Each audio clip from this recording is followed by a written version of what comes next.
Maaliif? Hojii irra gaafataatu na yaadatte jechuudha.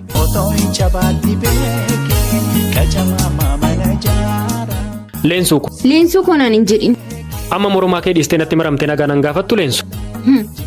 Baay'ee maqoostaa abboo. Waan biraa waan jettu hin qabdu?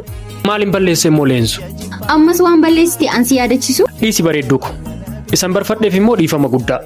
Geejjibni waan hin jirreef taaksii dhabeensi jalaa barfadhe. Balleessaan kee daangaa darbaa jira. Kanaafuu dhiifama qofaan bira darbuun barbaada. Tole kabajamoo abbaa murtii.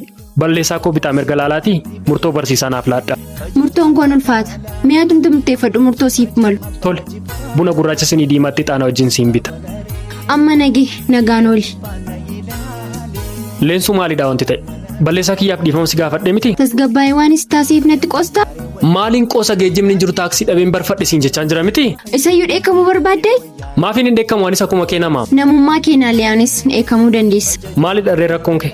Rakkoo koo sitti himuun barbaachisaadha?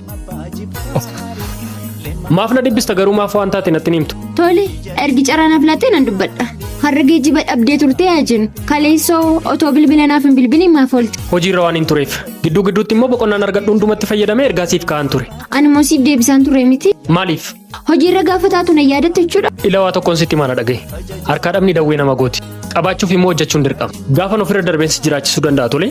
Hiyyeessi yoomillee hiyyeessaa beeki. Gaafa dhabaa taatu harka namaa eegda. Ija namaa ilaalta tole. Ilaaleensu ku. Jaalala keenya har'aa kana booda gaa'ila waan jedhamutu jira boru. Bultii dhaabban. Dhamaatiin koo har'aa qananii keenya boriitiif tole. Kanammoo na hubachuu danda'u qabaatta. Kana si hubachuu hin danda'u deemuun qaba. Akkas taanaan karaan dugdaan daaqqoo siifaa ta'u giiftii nagaatti.